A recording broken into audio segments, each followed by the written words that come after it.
The year was 2157. Earth had changed much in the past century. Humans lived on Mars, on the Moon, and in space stations orbiting Jupiter and Saturn. They had built great ships that could travel between the planets in days instead of months.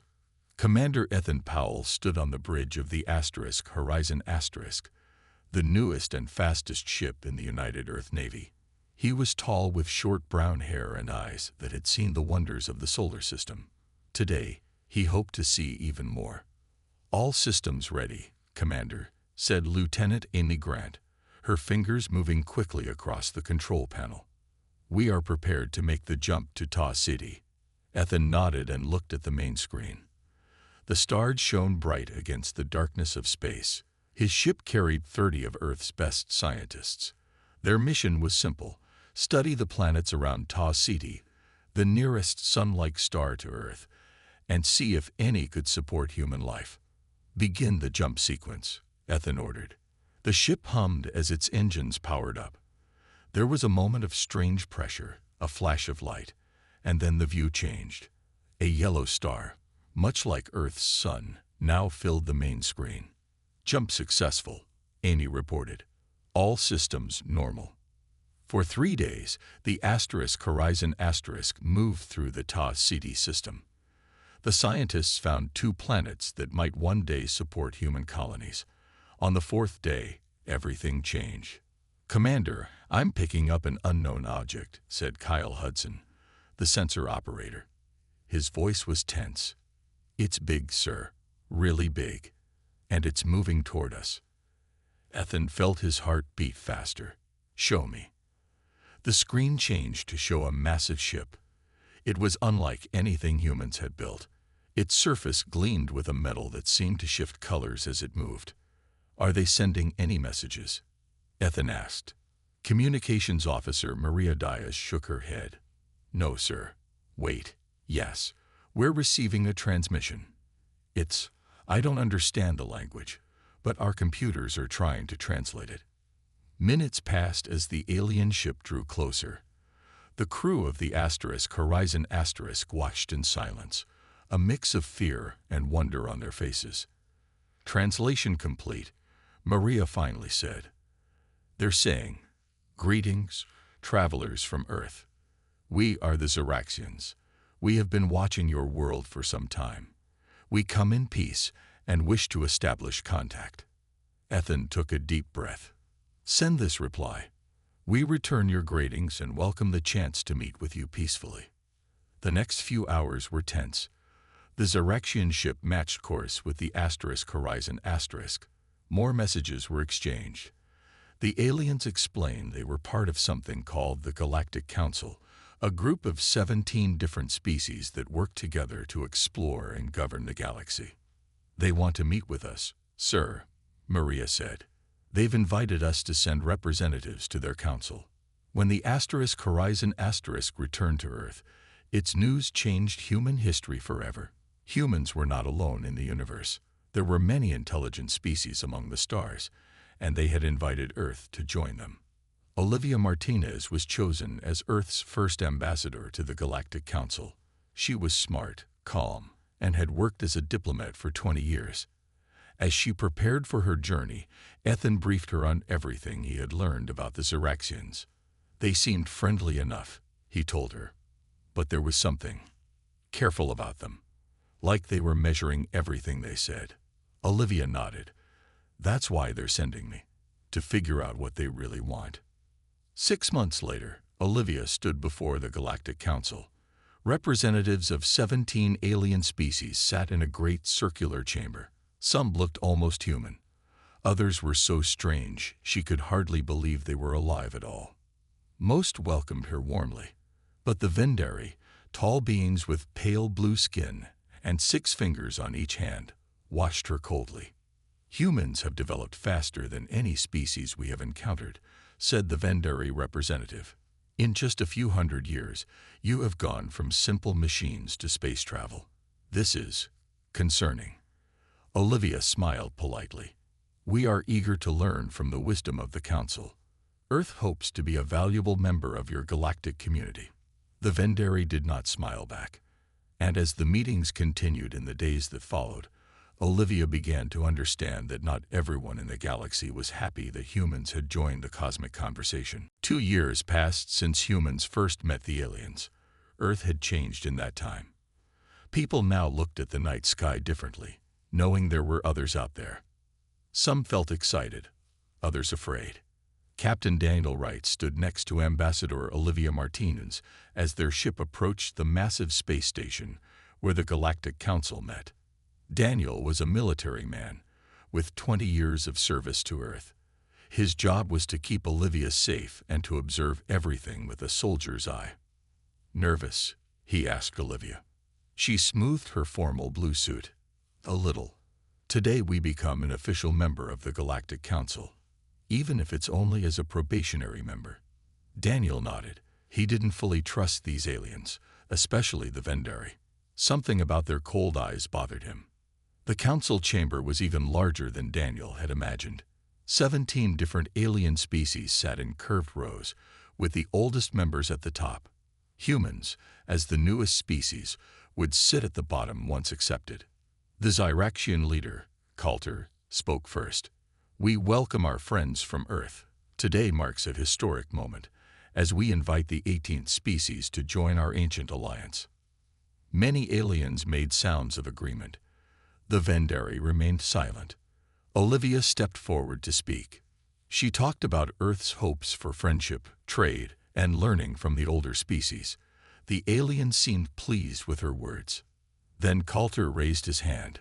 "Before we proceed with the formal acceptance, there is one matter we must address: the containment protocol." Daniel felt his body tense. This was the first time anyone had mentioned a containment protocol. A large screen appeared in the center of the room, showing a map of space around Earth's solar system. A circle appeared around it, extending outward. "This boundary marks 20 light-years from your home star," Coulter explained. "As is standard for all new members, you will be asked to limit your expansion to within this boundary." "For how long?" Olivia asked, her voice calm despite the surprise. 50 years, answered Coulter. "This is for your protection as you integrate into galactic society." Daniel leaned close to Olivia. "We already have exploration ships beyond 15 light-years, he whispered. "This would stop most of our expansion." Olivia nodded slightly. "Is this requirement negotiable?" she asked the council. The Vendari representative stood. "It is not. All new species must be contained until they prove themselves worthy of further expansion." Daniel didn't believe him. He had studied council history for months and had never read about any containment protocol. But he kept quiet, watching. Olivia asked for a brief recess to consult with Earth. In a private room, she connected with the United Earth government. "They're boxing us in," said President Garcia, his face serious on the screen. "But if we refuse, we stay isolated, without access to their knowledge and technology." "It feels wrong," Olivia said. "Why didn't they mention this before?" After an hour of discussion, Earth made its decision. Olivia returned to the council chamber with Daniel at her side. "Earth accepts the terms of the containment protocol," she announced. "We agree to limit our expansion to within 20 light-years of Sol for 50 years. The agreement was signed. Earth became the 18th member of the Galactic Council. The aliens applauded, but Daniel noticed the satisfied look on the Vendari faces. As they left the chamber, Daniel spoke quietly to Olivia. "They call it the line among themselves. I heard 2 Vendari talking. They don't think we'll ever be allowed past it." Olivia's smile faded. "I was afraid of that. This isn't standard practice at all, is it?" "No, I think they're afraid of us for some reason." Back on their ship, Olivia stared out at the stars. "What do we do now?" Daniel stood straight, his military training showing. "We prepare. We learn everything we can from them. And we get ready for the day when they try to keep us contained forever." Olivia nodded slowly. "The line they've drawn, they may come to regret it." Neither of them knew how right they were, or how soon the Galactic Council would break their own agreement. 5 years had passed since Earth signed the agreement with the Galactic Council. Humans had built 3 colonies on planets within the line. They had learned much from the alien technology shared by the Council, though Dr. Samantha Kelly felt they weren't sharing everything. Samantha worked at a research station where humans and aliens studied together.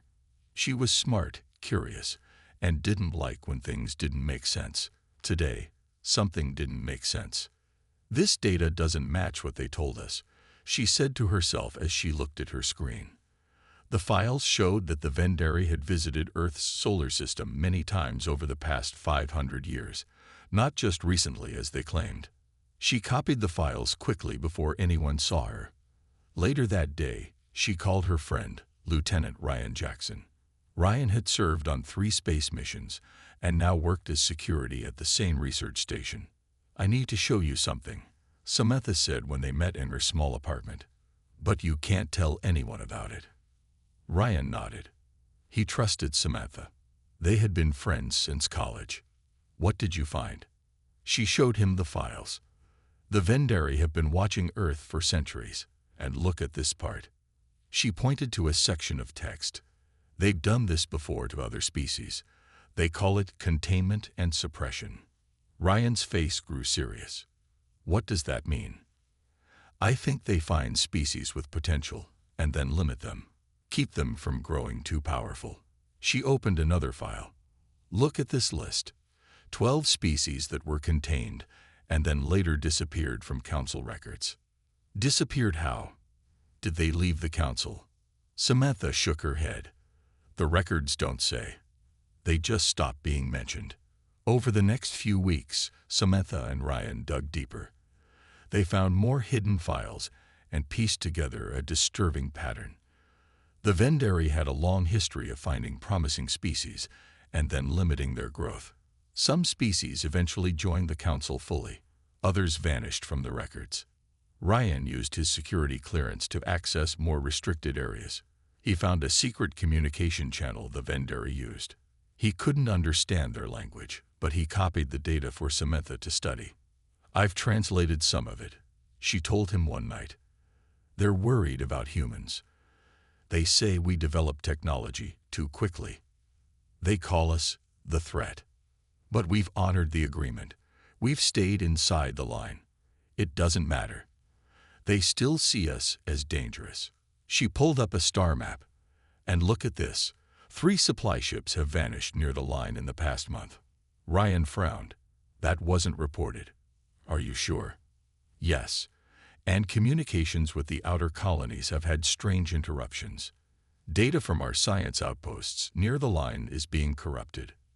"Something's happening out there," Ryan said. "We need to tell someone about this." They decided to contact Captain Daniel Wright, who now commanded a patrol fleet near the line. They sent him an encrypted message with some of their findings. 3 days later, Daniel replied, "Keep digging. Share nothing with the aliens. I've seen strange ships near the line. Not Council registered. Be careful." That same day, Dr. Peter Simmons, who worked with Samantha, disappeared. His apartment was empty. His personal files were wiped clean. "They know we're looking," Ryan said when Samantha told him. "We need to be more careful." But Samantha couldn't stop now. "I found something else. The Vendari don't just fear our technology. They found something in our DNA that scares them. Something about how our brains evolve." "What does that mean?" "I'm not sure yet, but I think that's the real reason for the line. They're not protecting us. They're protecting themselves from what we might become." As they talked, neither noticed the small device hidden in Samantha's lamp, a device that recorded every word and sent it directly to the Vendari embassy on Earth. The pieces were falling into place, but time was running out faster than they knew. 15 years had passed since the signing of the treaty. Humans had built strong colonies within the line and had learned much from the alien technology shared by the Council. But tension was growing. Captain Matthew Green stood on the bridge of the U.S. Defender *, a powerful ship that patrolled near the line. He was a serious man who believed in following the rules, but also in protecting his people. "Captain, sensors are picking up an unusual structure," said Officer Paul Bennett. It's just inside the line on the dark side of planet K7. Matthew frowned. K7 was an uninhabited planet that Earth had planned to study next year. Can you identify it? No, sir, but it's definitely not one of ours. Take us closer. Quietly. The Defender moved slowly toward the planet, using its stealth systems to avoid detection. As they orbited around, they saw the structure. It was clearly a Vendari outpost, with their distinctive curved architecture. But it shouldn't have been there. They've crossed the line, Matthew said, his voice tight with anger. They're in our territory. Chief Engineer Laura Collins looked up from her station. Sir, I'm detecting energy readings consistent with weapon systems, and what looks like a long-range scanner pointed toward our colonies. Matthew made his decision. Open a channel. We'll confront them directly. Before they could send a message, the Vendari station fired. A bright beam of energy shot out, hitting the Defender before its shields were fully up. We're hit, Laura shouted as the ship shook. Engines are damaged. Return fire, Matthew ordered. The Defender launched its weapons, hitting the Vendari station. More beams hit the ship. Systems failed across the bridge. Crew members were thrown from their seats. They were waiting for us, Officer Bennett said, blood running from a cut on his forehead. This was a trap. The battle was short but deadly. The Defender damaged the Vendari station, but was badly crippled. 15 crew members died. Many more were injured. Laura worked tirelessly in engineering, rerouting power and fixing critical systems. Her quick thinking saved the ship from complete destruction. We need to get back to Earth, Matthew said when the engines were finally running again. They need to know what happened here. While the Defender limped home, William Carter, Earth's representative to the Council, was called to an emergency meeting. William had been a diplomat for 20 years. He had gray hair and a calm voice that hid his sharp mind. He knew something was wrong when he saw the faces of the council members. We have received disturbing news, said Coulter, the Zyraxian leader. A human ship has attacked a scientific outpost near the line. William kept his face neutral. What type of outpost? And where exactly was it located? A research station studying space phenomena, answered the Vendari representative. Its location is not important. I believe it is, William said. Was this outpost inside the line? In territory reserved for humans according to our treaty. The Vendari didn't answer. Other council members looked uncomfortable. I will need to investigate these claims, William said. And I will need the exact coordinates of this outpost. That won't be necessary, the Vendari said. The council has already voted. Humans will be restricted from all space travel beyond their home planet until this matter is resolved. William stood up straight. That is unacceptable. Earth signed a treaty in good faith. If the Council or any member has violated that treaty by crossing the line, then Earth must be informed immediately. His words were met with silence. The Vendari representative simply said, "This meeting is over." When William returned to the human embassy, he found a message waiting from Earth. The Defender had returned with its wounded crew and clear evidence. The Vendari had built military outposts inside the line, violating the treaty. As he read the report and viewed the images of the damaged ship and dead crew members, William's diplomatic calm finally broke. He sent a message directly to Earth. The Council cannot be trusted. The line has been crossed. News of the attack on the U.S. Defender spread quickly through human space. People were angry. The Vendari had crossed the line, built secret bases in human territory, and attacked a human ship without warning. 15 families mourned their dead. Admiral Sofia Ramirez sat in her office on the moon base, Earth's main military headquarters. She was a strong leader with 30 years of military experience. Now she faced the biggest challenge of her career. The evidence is clear, she told the United Earth government during an emergency meeting. The Vendari have violated our treaty. They are preparing for war. President Kevin Mitchell nodded grimly. What do you suggest we do, Admiral? Officially, we continue diplomatic protests through William Carter. We demand the Council remove all alien outposts from our territory. She paused. Unofficially, we prepare for the worst. You mean war, said a council member. I mean survival, Sophia replied. The Vendari won't stop with a few outposts. Dr. Kelly's research suggests they've done this before to other species. Dr. Samantha Kelly had continued her research, finding more evidence of the Vendari's past actions. She had discovered records of 3 species that had been contained and later attacked when they protested. Those species no longer existed. Begin preparations, President Mitchell ordered. But keep them quiet. We don't want to give the Council an excuse to attack openly. Over the next months, human colonies increased their defenses. Ships were built in secret locations. Scientists worked on new weapons and shields based on the alien technology they had studied. Dr. Kelly made another important discovery. Humans adapt faster than any species the Vendari have encountered. She told Admiral Ramirez, our brains form new connections more quickly. We learn and evolve faster. That's why they fear us. Can you prove this? Sophia asked.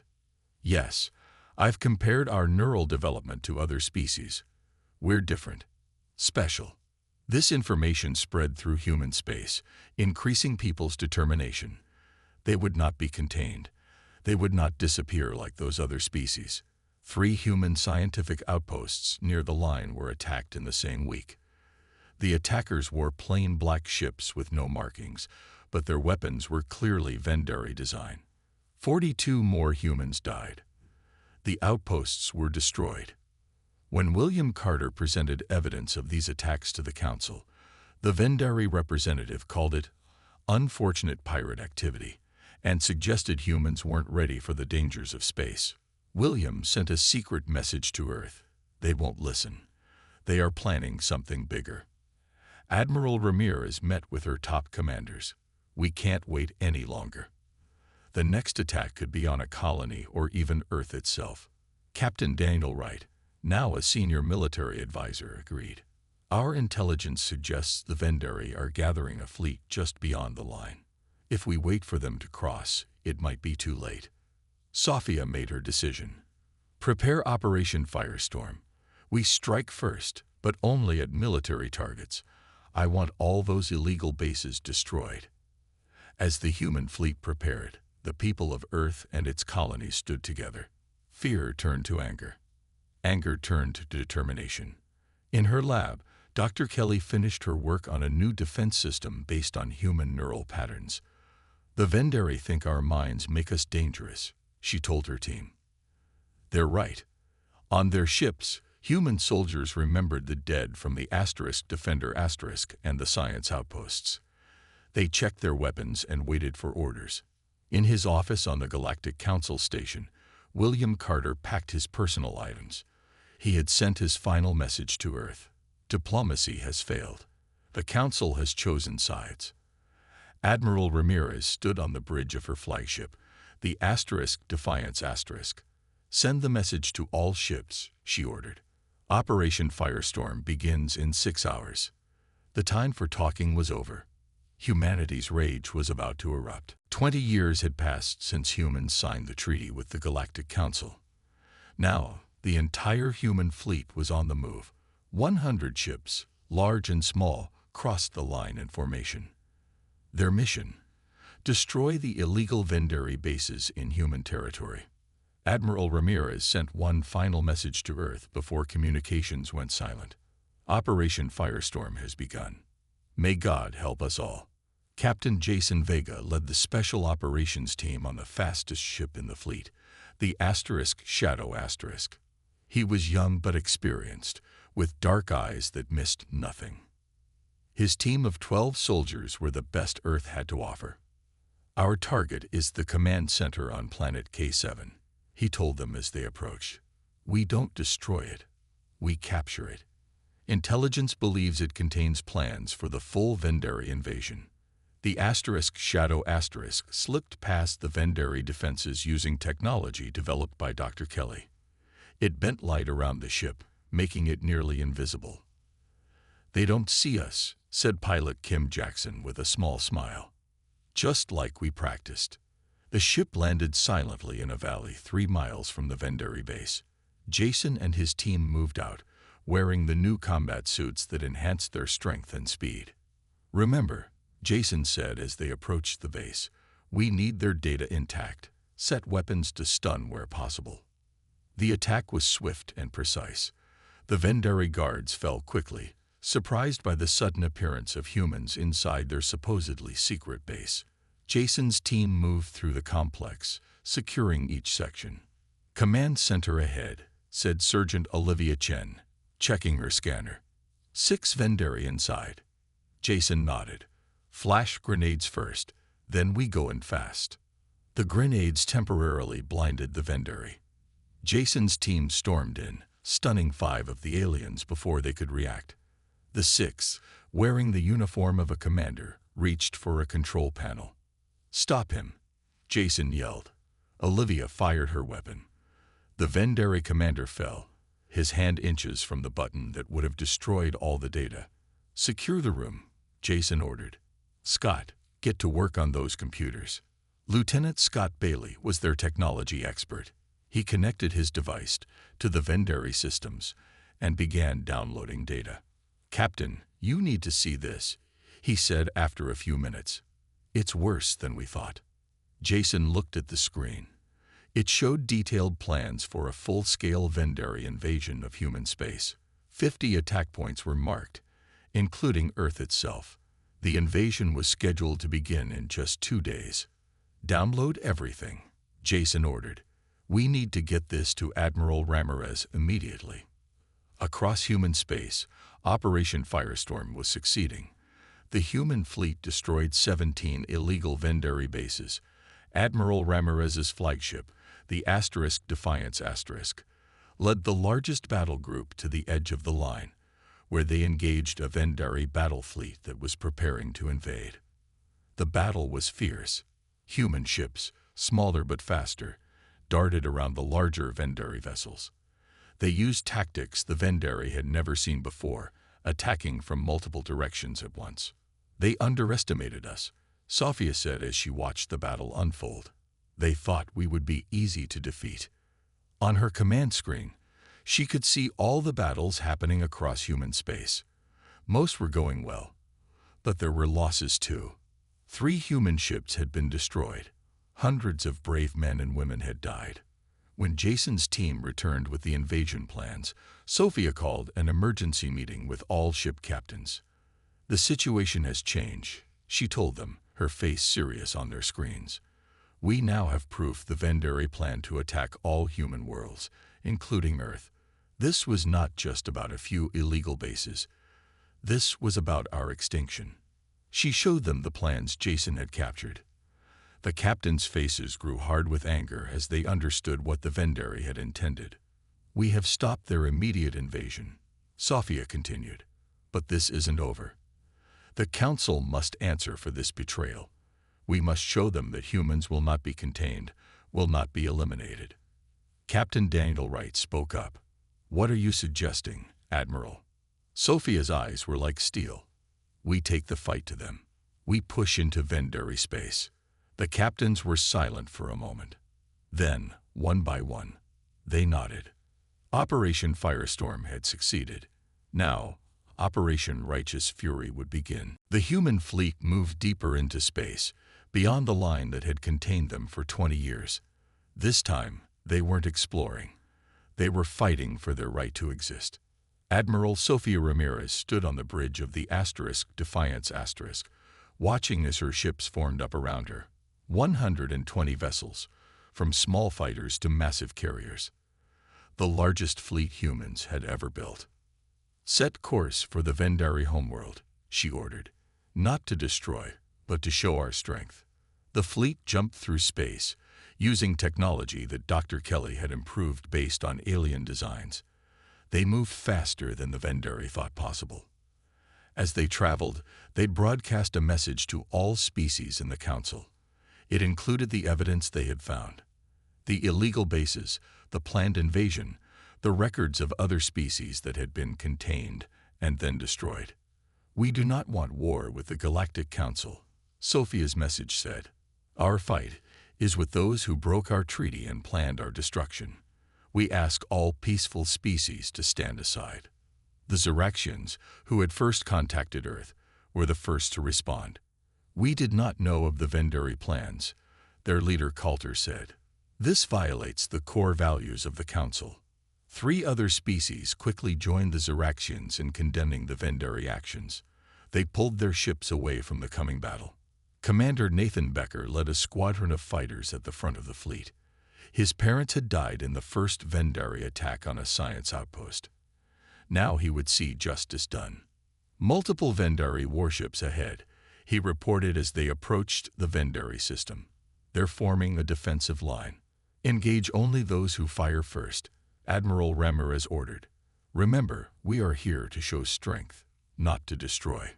The battle was short but intense. The Vendari fired first, their weapons blazing across space. Human ships responded with precise attacks, disabling rather than destroying when possible. Nathan led his fighters in a complex pattern that confused the Vendari sensors. They struck from unexpected angles, taking out weapon systems with surgical precision.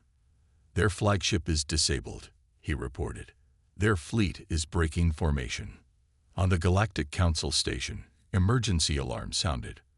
Representatives from 17 species gathered in the Great Chamber. The Vendari demanded the Council join them in fighting the humans.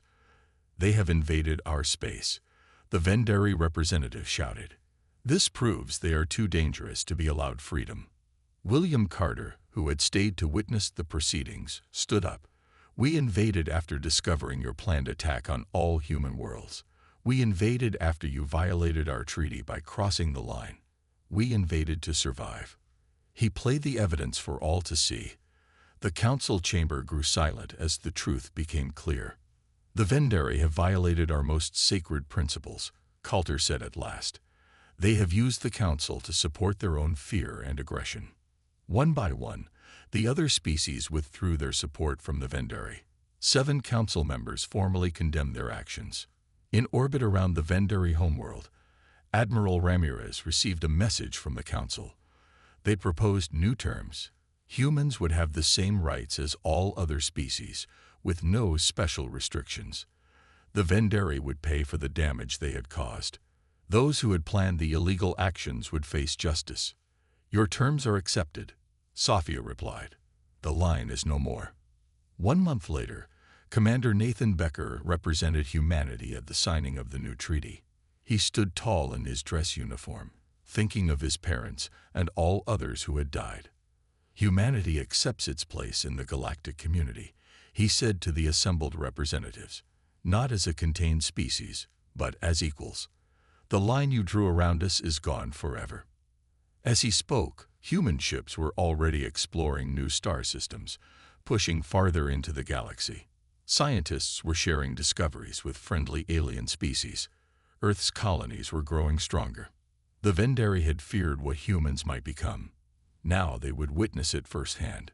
The galaxy had learned an important lesson. Never underestimate humanity. Never try to contain what was meant to be free. And never, ever cross the line that humanity draws in the stars.